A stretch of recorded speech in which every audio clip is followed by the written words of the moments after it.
Hello, everyone. Sincere greetings on behalf of the Senate of Canada as you gather for the Canada-Korea Strategic Partnership 2015 conference. And a special hello to my former colleague Hugh Siegel, whom we all miss dearly. Sincères salutations d'Ottawa et meilleurs vœux pour le succès de la conférence. Though via video, it's a great pleasure for me to be featured during the Strategy and Defense panel. Today I will speak about two general themes. First of all, I'll speak about the efforts that are being made to recognize Korean War veterans to ensure they are not forgotten and their legacy continues.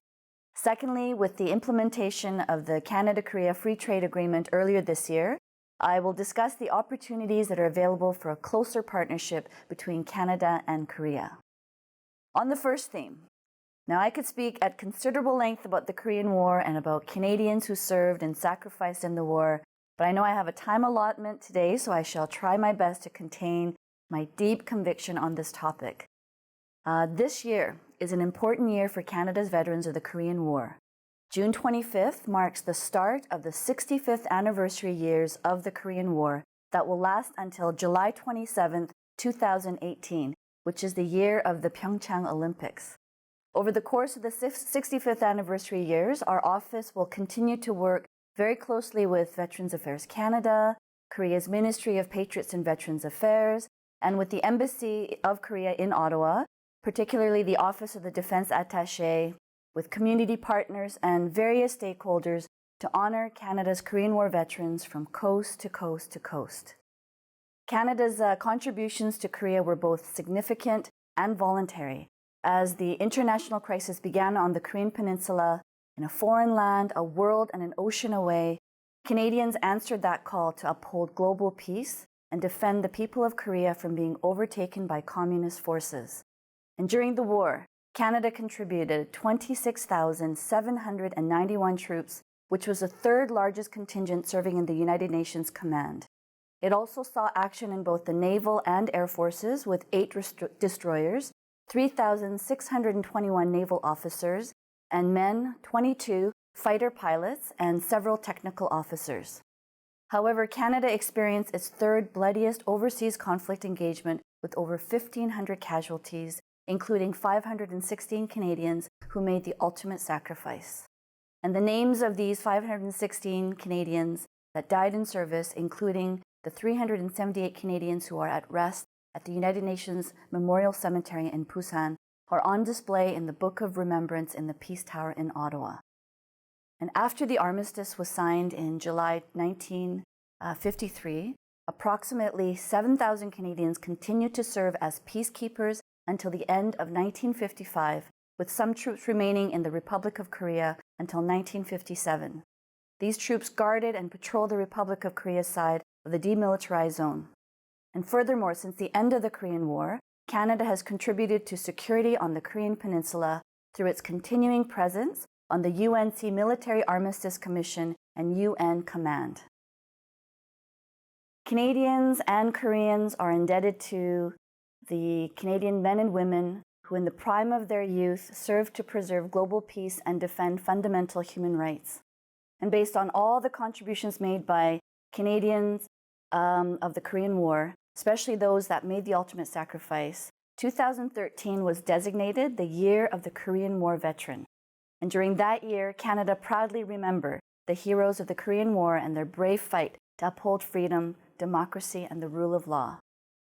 On a personal note, there's so much to say, but I am literally here, alive, being able to grasp the opportunities and live my life to my fullest potential because of what Canadians did in Korea and others that served alongside them. My parents are survivors of the Korean War. They met as a result of eventually the armistice, and obviously without Canadians and their sacrifice, I would not be here. So for me, it was just an amazing honor to be able to put forward a bill. And one of my proudest achievements to date as a senator was the passage of Bill S-213, the Korean War Veterans Day Act, enacted on June 18th of 2013, the Year of the Korean War Veteran. And that year at the National commemoration at the Wall of Remembrance in Brampton, Ontario, I was able to really honor our veterans in a significant way with a law that had been passed. There's also now a ceremony in Ottawa at the Monument to the Canadian Fallen, the same memorial that also stands at the United Nations Cemetery in Busan. They do face one another as a symbol of Canadians that are buried in Korea and the impact that they had on the Korean Peninsula.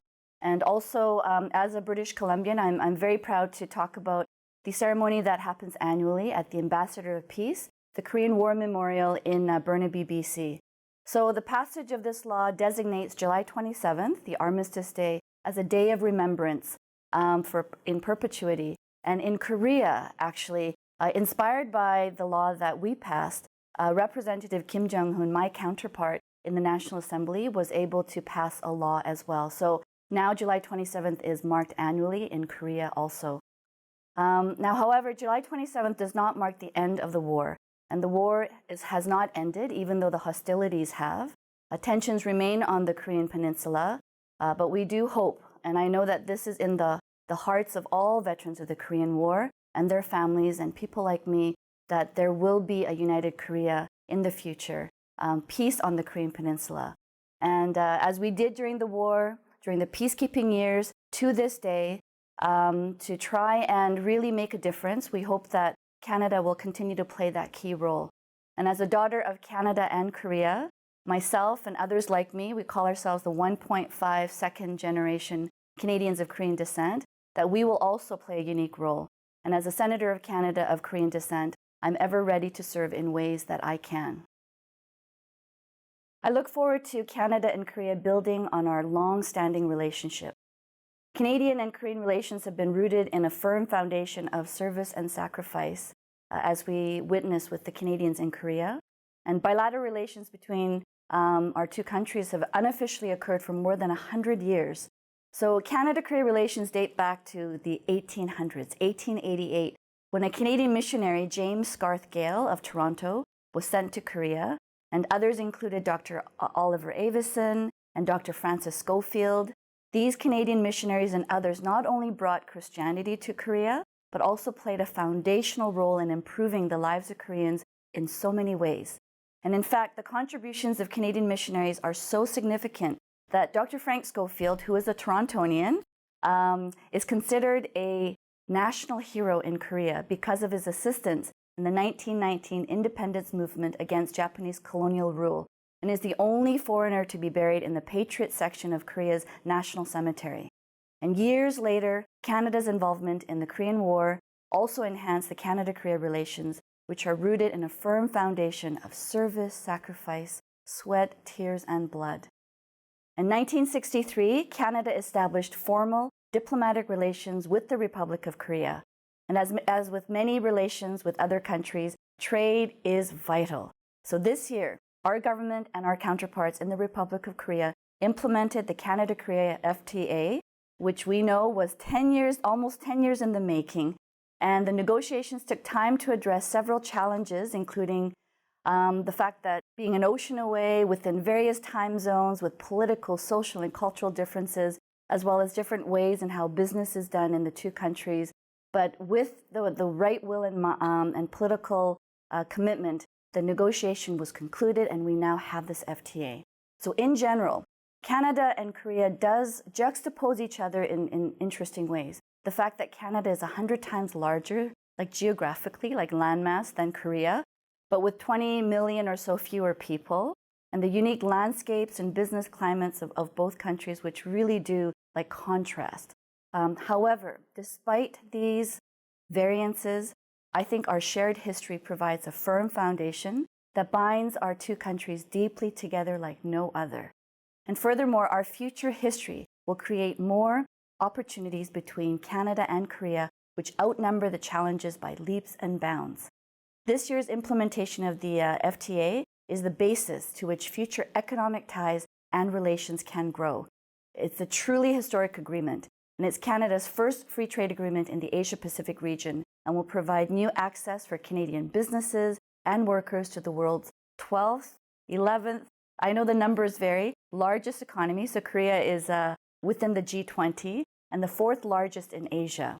And the opportunities are plentiful and is projected to create thousands of jobs for Canadians by boosting Canada's economy by $1.7 billion and increasing Canada's exports to South Korea by 32%. These are big numbers. So clearly, the Canada-Korea FTA will provide opportunities for many businesses, especially sectors that deal with natural resources, but others as well. Moreover, the CKFTA acts as a gateway for Canadian businesses and workers into the Asia-Pacific region. And potentially in the future, Canada can build on this trade agreement with other countries in the region, which will provide even more opportunities for Canadians. And as mentioned, many sectors will benefit from the CKFTA. But as with any bilateral trade, each country has its respective comparative advantages. And as a result, Canada and Korea have complementary economies that naturally fit together. The Canadian economy is mainly resource-based and exports primary commodities, while Korea mainly consists of manufactured products. Canada will need an influx of immigrants and skilled workers in various sectors, while Korea has a surplus of highly educated people in sectors that match Canada's needs. So strategic matchmaking is what is needed to match the people to the opportunities, and I hope we can really harness that. In terms of agricultural products which benefit under the agreement, like beef, pork, wine, canola, and grains, all regions in Canada will benefit, including Ontario. And wood products from Ontario, the Maritimes, BC, Alberta, and Quebec, as well as various manufacturing products, will see exports increase, including aerospace and rail equipment, plastics, medical devices, cosmetic and aluminum products, which will especially benefit central Canada. In addition, the agreement will foster not only trade, but investment opportunities and innovative partnerships in the area of science, technology, and international development. Therefore, by reducing and removing tariffs on multiple sectors, there will be greater trade and collaboration between Canadians and Koreans in the future. After all, both countries are like-minded democracies that share similar values and are known to be innovative and entrepreneurial in complementary ways. So Massey College can actually benefit from one of Canada's greatest exports to Korea: education. Canada is already attracting a large base of Korean international students that can be further increased. Korean universities are looking for partnerships with appropriate institutions. And with Massey's stellar reputation, if not already, I am certain Korean universities may wish to collaborate with Massey on innovation and research and/or student exchanges. Within Canada, our cultural diversity and generous immigration system have fostered a strong diaspora community of Korean Canadians across Canada in every corner of the country. These individuals will have growing opportunities to assist in creating better relations between Canada and Korea. And in particular, as I previously mentioned, people like me, the 1.5 second-generation Korean Canadians, will have a special role by providing a bridge between communities to mitigate the gaps in communication, business, and culture. I think our Prime Minister said it best during a press conference in Seoul at the Blue House last year at the conclusion of the FTA negotiations. I quote, "Our deep friendship in the theater of war has led to a commitment of peace and prosperity." There's no better way to encapsulate this long-lasting friendship forged in blood, sweat, and tears. So today, our partnership has grown and is greater entrenched with the CKFTA, a legacy of our veterans, which will continually provide prosperity in the future. So going forward, despite some of the challenges that we talk about, Canadians will need to take advantage of the CKFTA to harness these opportunities for trade and partnerships. And the main tool, the FTA itself, is in place. It will be the entrepreneurs and the global leaders in both countries that will be the agents and leaders to generate future prosperity and partnerships between Canada and Korea. So I hope that today's panel discussion is thought-provoking and inspiring and will generate more further discussion to build on. So thank you, merci, and in Korea, as we say, 화이팅!